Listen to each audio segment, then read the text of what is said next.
Hello student, आज topic है Lenz law.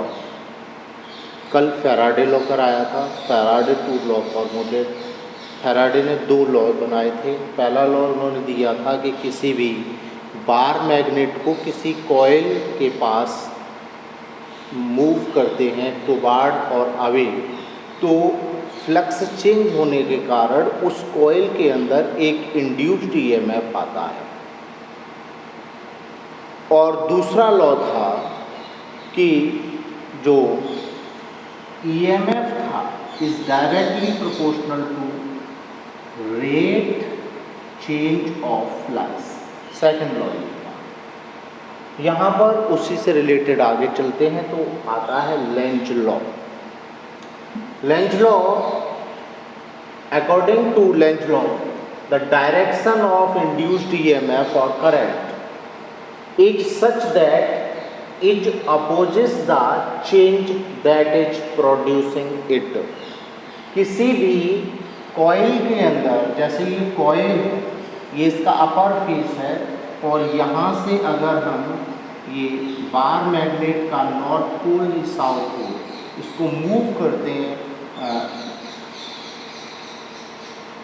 ऐसे टुवार्ड्स, तो अपर फेस पर यहाँ एक इंड्यूस्ड ईएमएफ और करंट की डायरेक्शन होगी। वो करंट की डायरेक्शन इस तरह से होगी और यहाँ पर इस तरह से एंटी क्लॉकवाइज करंट किसको शो कर रहा है, इसके अंदर एन फेज को शो कर रहा है। और ये एन फेज एन पोल है, एन पोल क्या करेगा, इस एन पोल का क्या करेगा, अपोज करेगा, रिपेल करने लगेगा। जबकि ये एन पोल इस एन पोल के पास में आने से हो रहा है।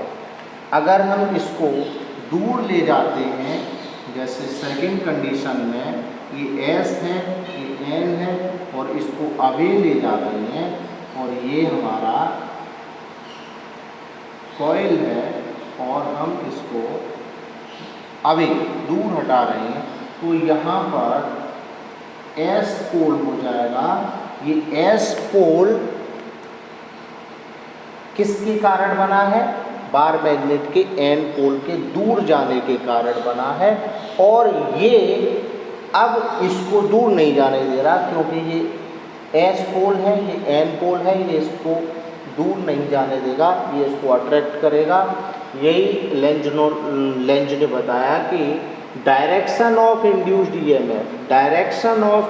ईएमएफ और current is such that it opposes the change that is producing it. इस कॉइल के अंदर जो इंड्यूस्ड ईएमएफ की डायरेक्शन होती है वो उसी का विरोध करती है जिससे वो खुद बनती है, प्रोड्यूस होती है। इसी तरह इसमें अब कंजर्वेशन ऑफ लेंज लॉ, इसका नेक्स्ट टॉपिक है conservation of Lenz law. According to conservation of energy, energy neither create nor destroy, energy neither create nor destroy. यहाँ पर हम इसमें इंड्यूस्ड ईएमएफ प्रोड्यूस कर रहे हैं, तो इसके लिए हमें क्या करना पड़ रहा है, यहाँ पे मैग्नेट को इसके पास लाना हो रहा है, या यहाँ से मैग्नेट को दूर ले जा रहे हैं, या तो टुवार्ड्स या अवे। तो यहाँ पर क्या होता है, ये मैकेनिकल वर्क है। मैकेनिकल वर्क किसके लिए किया जा रहा है, to changing the flux, flux को चेंज करने के लिए यहाँ पर मैकेनिकल वर्क किया जा रहा है। This mechanical work change into electrical energy, mechanical work, mechanical energy change in electrical energy. This is Lenz law, conservation of Lenz law। The mechanical energy to changing the flux used convert in electrical energy, mechanical energy to changing the flux producing induced EMF convert into electrical energy। यानी mechanical energy electrical energy में convert हो रही है, इसी को बोलते हैं conservation of Lenz law. Next topic है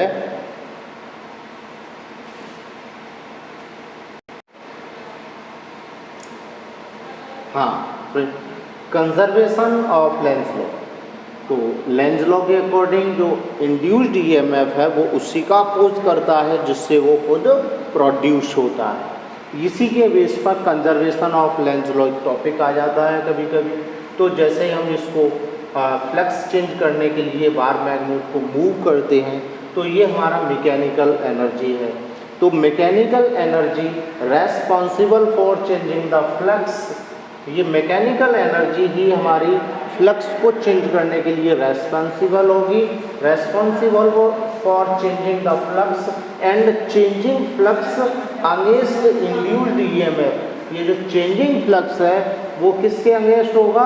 इसके अगेंस्ट होगा इंड्यूस्ड ईएमएफ के। That is mechanical energy converted into electrical energy. It's known as conservation of Lenz law. Next,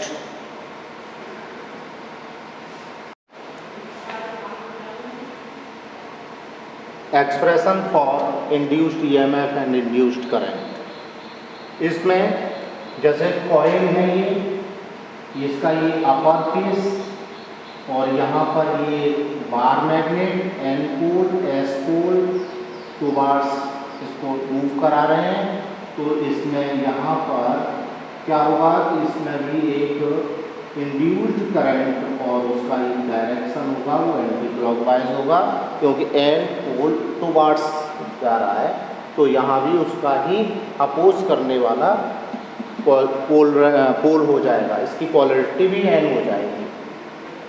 तो शुरुआत में इसके अंदर फ्लक्स होगा, ये फ्लक्स चेंज होने के कारण इसके अंदर इंड्यूस्ड ईएमएफ आया है। तो let flux phi1 linked with coil after time t flux b phi2। t time के बाद फ्लक्स phi2 हो जाता है और पहले phi1 था बाद में phi2 हो जाता है। तो induced EMF then induced EMF according to Faraday's and Lenz law E proportional to minus change of flux on time और E proportional minus d phi over dt। proportional minus k d phi over dt but K's unit that E is equal to minus d phi over dt। The induced EMF is directly proportional to the rate time change of flux, induced EMF। Next, induced current। Induced current I equals to EMF over, EMF मतलब electromotive force, ये भी आपका एक potential ही होता है, upon resistance of coil. तो ये हो जाएगा minus D phi over R D.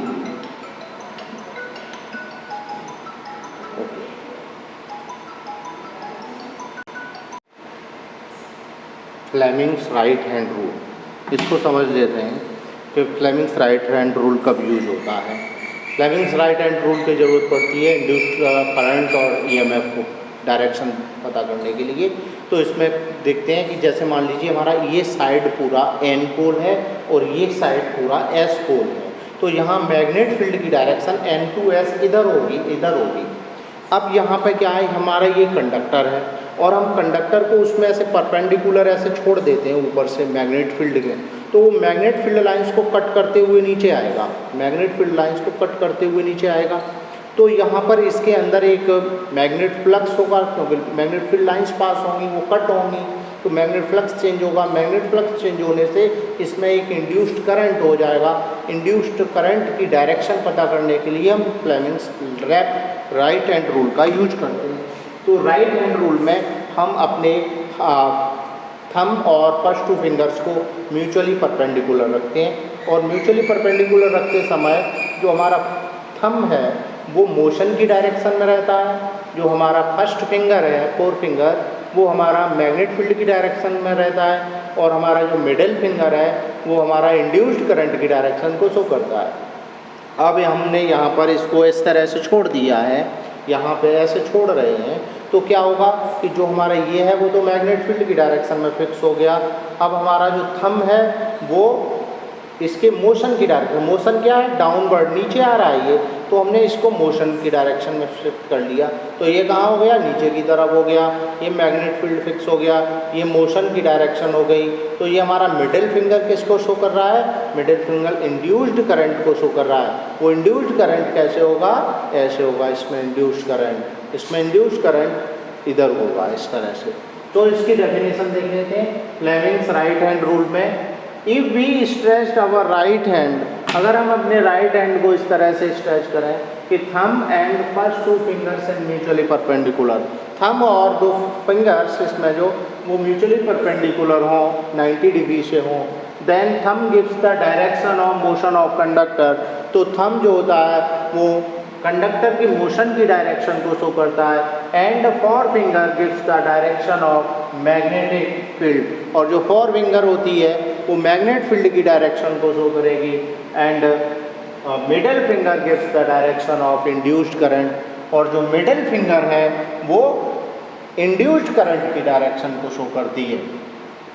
ठीक है, नेक्स्ट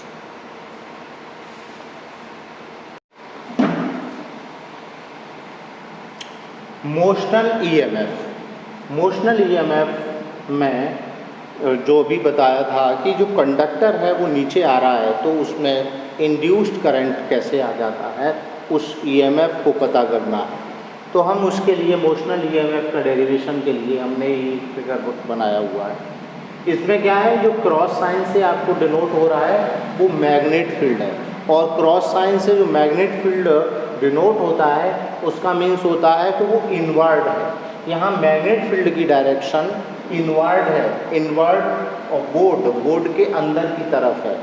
और यहाँ पर एक M P Q R S ये एक फ्रेम दिख रहा है, एक कंडक्टिंग फ्रेम है, वायर का बना हुआ फ्रेम है। इसके ऊपर पी क्यू जो कंडक्टर है टच, इससे टच हो रहा है, एम एस आर एम से टच हो रहा है, and move to free to move, और ये फ्री है मूव करने के लिए, ये इस पर मूव कर सकता है और ये इस पर टच हो रहा है। अब इसका ये जो लेंथ है वो L है और ये जो लेंथ है वो X है। आर क्यू जो लेंथ है वो X है, R Q equal to X and S R equal to L। अब यहाँ पर ये v वेलोसिटी से, कांस्टेंट वेलोसिटी v से लेफ्ट साइड में मूव कर रहा है। PQ conductor moves to left side with constant velocity v। जब ये v वेलोसिटी से इसमें मूव करेगा तो इसके जो अंदर जो एरिया है ये एरिया क्या होगा, चेंज होगा, और जब ये एरिया चेंज होगा तो इसमें जो मैग्नेट फील्ड लाइंस पास हो रही हैं वो भी चेंज होंगी, और जब मैग्नेट फील्ड लाइंस चेंज होंगी तो मैग्नेट फ्लक्स भी चेंज होगा। जब मैग्नेट फ्लक्स चेंज होगा तो इसके अंदर एक इंड्यूस्ड करंट आ जाएगा, और वो इंड्यूस्ड करंट होगा फ्लेमिंग्स राइट हैंड रूल। तो हमारा ये 4 फिंगर हमारा मैग्नेट फील्ड की डायरेक्शन में है, और ये जो कंडक्टर है वो मूव कर रहा है ये थंब की डायरेक्शन में, तो ये इंड्यूस्ड करंट की डायरेक्शन यहाँ कहाँ होगी, इसमें होगी डाउनवर्ड, इसमें ऐसे इस तरह से। क्लॉकवाइज डायरेक्शन में इसमें करंट फ्लो होने लगेगा इसमें। तो ये ईएमएफ पता करना है कि पी और क्यू के एंड्स पर ईएमएफ क्या होगा। तो इसके लिए एरिया इसका चेंज हो रहा है, तो ये हो जाएगा फाई का फॉर्मूला होता है फ्लक्स लिंक्ड विद कॉइल या circuit, phi equal to B into A. B into A cos की वैल्यू यहाँ 0 और कॉस 0 की वैल्यू 1 हो जाएगी। तो यहाँ क्योंकि ये इसका प्लेन और मैग्नेट फील्ड बी वेक्टर और ए वेक्टर दोनों पैरेलल है, तो यहाँ बी ए होगा। यहाँ area A equal to length into breadth X into L, that is phi equal to B X L. according to Faraday's law, induced EMF E equal to minus d phi over dt equals minus d bxl over dt। यहाँ पर b और l दोनों constant हैं, तो ये हो जाएगा आपका E equal to minus B L D X over D T, और D X over D T displacement current upon time equal to D X over D T equal to velocity. But velocity negative, क्योंकि ये जो velocity है वो against है change of flux के against है, इसलिए यहाँ नेगेटिव होगा। तो यहाँ E equal to B L V. Motional EMF, किसी कंडक्टर को मैग्नेट फील्ड में मूव किया जाता है, चलाया जाता है, तो उसके साइड पर induced EMF equal to V L V होता है। इसको हम यहाँ से देख सकते हैं। इसको लिखने के लिए consider a frame PQRS, PQ conductor touched and free to move on the frame, and PQ moves with constant velocity v to left, then change in flux phi is equal to BA, area A is equal to length into breadth x into L, and phi is equal to BXL according to Faraday's law induced EMF, such that E is equal to VBLV, V for magnetic field, L for length of conductor, V for velocity of conductor.